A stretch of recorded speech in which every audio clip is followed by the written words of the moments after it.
आज है 9 मार्च 2025 दिन रविवार। Welcome back to clean news UP. चलिए देखते हैं उत्तर प्रदेश की 25 फटाफट बड़ी खबरों को। यूपी में खुलेगा नौकरी का पिटारा, खाली पड़े सरकारी पदों पर जल्द होंगी भर्तियां। सरकारी विभागों में रिक्त होने वाले पदों पर अब जल्दी ही भर्तियां होंगी। इतना ही नहीं, विभागों के द्वारा अब अलग अलग भर्ती के लिए प्रस्ताव नहीं भेजे जाएंगे। श्रेणीवार समूह यानी गा, क व ख के पदों पर भर्ती का प्रस्ताव अलग अलग भेजना होगा। हर साल रिक्त होने वाले पदों का ब्यौरा साल भर पहले तैयार किया जाएगा और जैसे ही 25 पदों से अधिक रिक्तियां होंगी उसे आयोगों को भेजा जाएगा। राशन पाने वाले 3 लाख कार्ड धारकों को झटका, इन लोगों को नहीं मिल सकेगा फ्री में गेहूं। यूपी के इटावा में ई-केवाईसी के अभाव में करीब 3 लाख उपभोक्ताओं के मुफ्त के राशन पर संकट के बादल छा गए हैं। सरकार की ओर से पात्र गृहस्थी राशन कार्ड धारकों को प्रति यूनिट प्रतिमाह 5 किलो की दर से मुफ्त अनाज दिया जा रहा है। अब इस योजना के तहत जो लोग राशन प्राप्त कर रहे हैं उनमें से जिले में 3,01,673 उपभोक्ता ऐसे हैं जिनके राशन पर संकट के बादल छाए हैं क्योंकि इन्होंने अभी तक ई-केवाईसी नहीं कराई। आवास विकास 20 वर्ष बाद अब बनाएगा नई टाउनशिप, बोर्ड ने दी मंजूरी। 10 गांव की जमीन चिन्हित। मेरठ आवास और विकास परिषद 10 गांव की जमीन पर नई टाउनशिप विकसित करेगा। पिछले साल भर से इसके लिए कसरत चल रही थी जिसे परिषद की बोर्ड बैठक में मंजूरी मिल गई। करीब 1500 एकड़ भूमि में 2000 करोड़ रुपए से योजना विकसित होगी। अब इसके लिए जमीन अधिग्रहण शुरू होगा। वहीं बोर्ड ने 6 महीने पहले सेवानिवृत्त हुए सहायक अभियंता MB कौशिक के खिलाफ विभागीय कार्रवाई के भी निर्देश दिए। सीएम योगी आदित्यनाथ बोले, महाराणा प्रताप ने स्वदेश और स्वधर्म की रक्षा के लिए अपना पूरा जीवन समर्पित किया। उत्तर प्रदेश के मुख्यमंत्री योगी आदित्यनाथ ने ग्रेटर नोएडा में विभिन्न विकास परियोजनाओं का शुभारंभ करते हुए जनता को संबोधित किया। अपने संबोधन में उन्होंने वीर शिरोमणि महाराणा प्रताप के बलिदान और राष्ट्रभक्ति की मिसाल को याद करते हुए कहा कि महाराणा प्रताप ने स्वदेश और स्वधर्म की रक्षा के लिए अपना पूरा जीवन समर्पित कर दिया। उन्होंने कहा कि महाराणा प्रताप के जीवन से हमें राष्ट्र के प्रति समर्पण और संघर्ष की प्रेरणा मिलती है। गाजियाबाद में नई संपत्ति पर लगेगा 1.5 गुना हाउस टैक्स। गाजियाबाद नगर निगम नई संपत्ति पर गृह कर बढ़ाकर वसूली करेगा। शहर में 4.80 लाख पुराने करदाता हैं। करीब 2 लाख नई ऐसी संपत्तियों की पहचान हुई जिन पर कर लगाया जाना है। इन पर सड़क की चौड़ाई के हिसाब से 1.5 गुना तक टैक्स वसूला जाएगा। निगम के अनुसार नई संपत्ति पर लगने वाला हाउस टैक्स पुराने संपत्ति पर लग रहे कर से 1.5 गुना अधिक होगा। नोएडा पहुंचे सीएम योगी, माइक्रोसॉफ्ट के ऑफिस के भूमि पूजन कार्यक्रम में हुए शामिल। सीएम योगी अपने नोएडा दौरे पर हैं। यहां वो जनपद गौतम बुद्ध नगर के नोएडा में माइक्रोसॉफ्ट के कार्यालय के भूमि पूजन एवं MAQ सॉफ्टवेयर के नवीन कार्यालय के लोकार्पण कार्यक्रम में शामिल हुए। उन्होंने कहा कि ये नए युग की शुरुआत है। पिछले 8 साल में यूपी में हमारी सरकार ने उत्तर प्रदेश को नए भारत के नए उत्तर प्रदेश के रूप में प्रस्तुत करने में सफलता प्राप्त की। यूपी में देश की आबादी का सबसे बड़ा स्किल हमारे पास मौजूद था, उसमें स्पीड नहीं थी। यूपी रोडवेज हर डिपो से 425 किलोमीटर तक चलाएगा बसेस। होली पर यात्रियों को राहत देने के लिए रोडवेज ने लंबी दूरी की बसेस के संचालन का खाका तैयार किया। हर डिपो से रोडवेज बसेस 425 किलोमीटर की दूरी तय करेंगी। इससे दूर दराज के यात्रियों को बार बार बसेस बदलने के झंझट से छुटकारा मिल जाएगा। मुरादाबाद से कौशाम्बी के बीच चलने वाली बसेस लखनऊ, कानपुर, टनकपुर व हल्द्वानी तक चलेंगी। बस यात्रियों के आवागमन की सुविधा के लिए परिवहन मुख्यालय ने बस चालक व परिचालकों के लिए प्रोत्साहन राशि भी प्रदान करेगा। बाबा कर रहे हैं नोएडा वालों पर सौगातों की बौछार। उत्तर प्रदेश के मुख्यमंत्री योगी आदित्यनाथ बाबा के नाम से प्रसिद्ध हैं। बाबा शनिवार को पूरा दिन नोएडा तथा ग्रेटर नोएडा में रहे। इस दौरान ग्रेटर नोएडा क्षेत्र में स्थित NTPC में आवासीय परिसर के बाहर बाबा भारत के राष्ट्रीय गौरव वीर शिरोमणि महाराणा प्रताप की प्रतिमा का अनावरण किया। अनावरण समारोह के दौरान 1467 करोड़ रुपए मूल्य की विकास परियोजनाओं का लोकार्पण तथा शिलान्यास हुआ। पूरा यूपी बदलने की तैयारी, योगी आदित्यनाथ ने लगाया अब तक का सबसे बड़ा दांव। उत्तर प्रदेश में हाल ही में प्रयागराज महाकुंभ मेला 2025 संपन्न हुआ, लेकिन इसके फौरन बाद से ही योगी आदित्यनाथ सरकार ने कुंभ से भी बड़ा अभियान अपने हाथ में लिया। दरअसल उत्तर प्रदेश में पिछले कुछ वर्षों में सभी शहरों का दायरा बढ़ा है। समस्या ये है कि कई जगह बेतरतीब तरीके से शहर बढ़ रहे हैं। बिना योजना की खेती की जमीन आदि में प्लॉट काट दिए जा रहे हैं। कई अवैध कॉलोनीज खड़ी हो गई हैं। बीएचयू में करोड़ों के भ्रष्टाचार का आरोप, सीबीआई जांच की मांग पर हाईकोर्ट में याचिका, 10 मार्च को होगी सुनवाई। काशी हिंदू विश्वविद्यालय में करोड़ों रुपए के घोटाले के आरोप को लेकर इलाहाबाद हाईकोर्ट में याचिका दायर की गई। इस मामले में सीबीआई जांच की मांग की गई। हाईकोर्ट ने इस प्रकरण को जनहित याचिका के रूप में सूचीबद्ध करने का आदेश दिया। याचिका विजय प्रकाश शुक्ला के द्वारा दाखिल की गई, जिस पर अधिवक्ता विक्रांत पांडे और रणविजय सिंह ने बहस की। गंगा एक्सप्रेसवे को लेकर आई ये बड़ी खबर, दोनों तरफ 1.5 मीटर ऊंची बाउंड्री। उत्तर प्रदेश में तेजी से बन रहे गंगा एक्सप्रेसवे को लेकर बड़ी रिपोर्ट सामने आई है। प्रदेश के सबसे लंबे एक्सप्रेसवे को पूरी तरह पर्यावरण के अनुकूल और सुरक्षित बनाने की तैयारी है। इस एक्सप्रेसवे पर बाधा रहित व्यवस्था की जा रही है। यात्रा और वन्य जीवों को सुरक्षित पैसेज देने की, एक्सप्रेसवे पर दुर्घटनाओं को रोकने के लिए पुख्ता इंतजाम किए जा रहे हैं। गंगा एक्सप्रेसवे के दोनों तरफ 1.5 मीटर ऊंची बाउंड्री वॉल बनाई जाएगी। आईआईटी कानपुर ने हासिल किया नया मकाम, दुनिया के टॉप संस्थानों की सूची हासिल की इतनी रैंक। कानपुर का आईआईटी एक बार फिर से देश के सबसे अच्छे संस्थानों में से एक बन गया है। एजी रैंक 2025 की नई रैंकिंग में आईआईटी कानपुर को भारत में 7वां और पूरे एशिया में 98वां स्थान मिला। उत्तर प्रदेश में तो ये सबसे ऊपर है। ये रैंकिंग आईआईटी कानपुर की बेहतरीन पढ़ाई, रिसर्च और नए आविष्कारों को दिखाती है। गोरखपुर में ट्रैफिक नियमों में बदलाव, पीछे बैठने वालों के लिए हेलमेट अनिवार्य।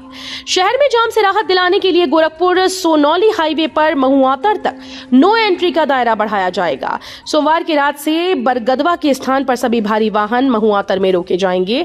10 मार्च से बाइक पर पीछे बैठी सवारी के लिए हेलमेट पहनना अनिवार्य होगा। यातायात पुलिस ITMS के माध्यम से लोगों को इसकी जानकारी दे रही है। एसपी यातायात संजय कुमार ने बताया कि पीछे बैठे व्यक्ति के हेलमेट न पहनने पर कार्रवाई की जाएगी। पत्रकार की हत्या के बाद गरमाई प्रदेश की सियासत, सपा कांग्रेस ने कहा यूपी में जंगल राज। उत्तर प्रदेश के सीतापुर में पत्रकार और आरटीआई एक्टिविस्ट राघवेंद्र वाजपेयी की हत्या के बाद प्रदेश की सियासत में हलचल मच गई। समाजवादी पार्टी और कांग्रेस सहित आजाद समाज पार्टी ने सरकार पर गंभीर आरोप लगाए। उत्तर प्रदेश कांग्रेस ने सोशल मीडिया प्लेटफॉर्म एक्स पर एक वीडियो शेयर करते हुए लिखा कि सीतापुर में बदमाशों ने पत्रकार की गोली मारकर हत्या कर डाली। प्रदेश में कायम जंगल राज हर रोज किसी न किसी की जान लेता है और सत्ताधीश को कोई फर्क नहीं पड़ता। संभल की सुरक्षा होगी और कड़ी।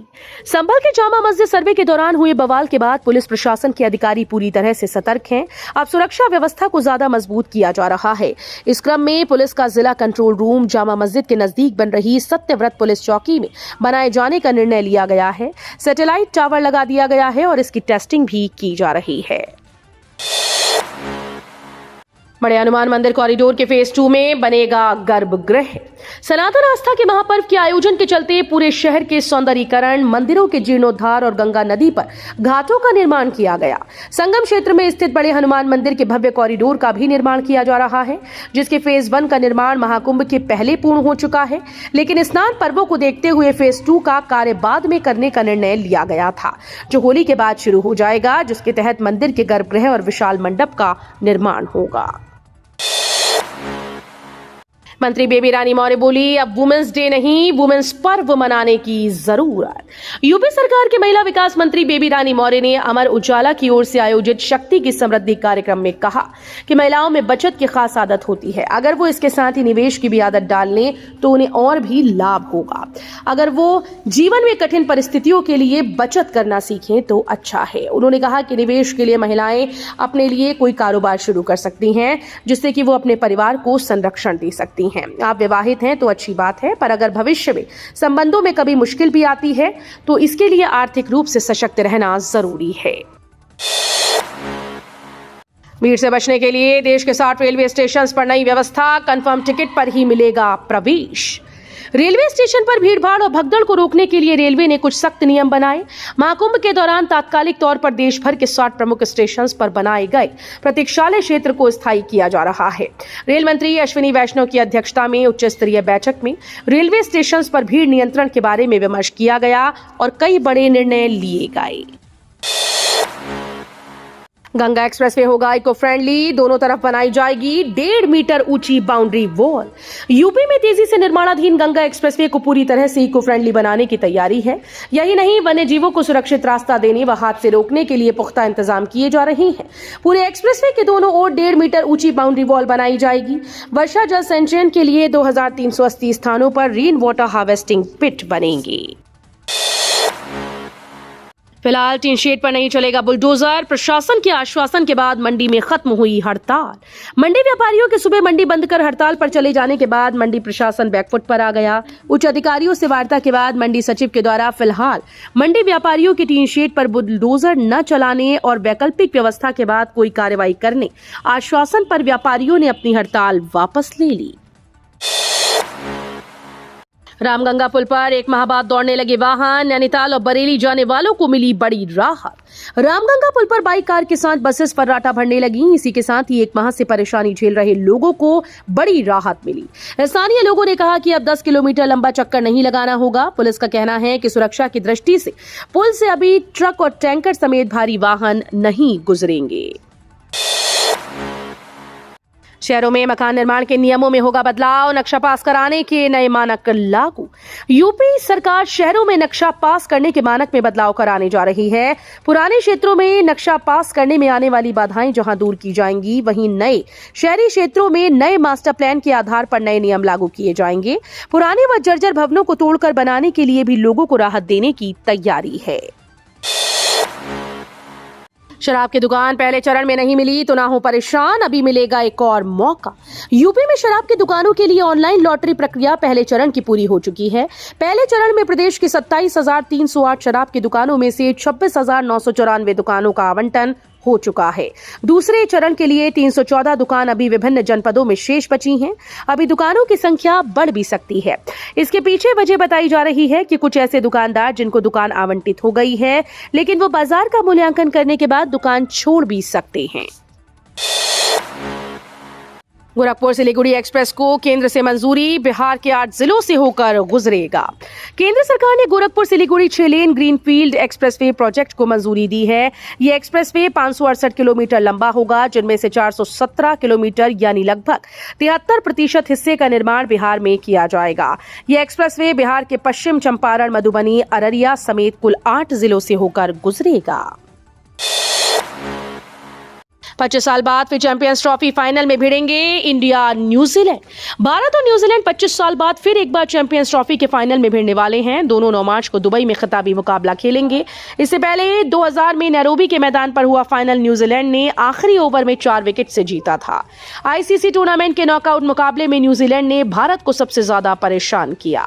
टीम भारत को 2019 वनडे वर्ल्ड कप का सेमीफाइनल और 2021 वर्ल्ड टेस्ट चैंपियनशिप का फाइनल भी हरा चुकी है। तो ये थी आज की 25 फटाफट बड़ी खबरें। अगर आपको न्यूज पसंद आई हो तो वीडियो को लाइक और शेयर जरूर करें। धन्यवाद।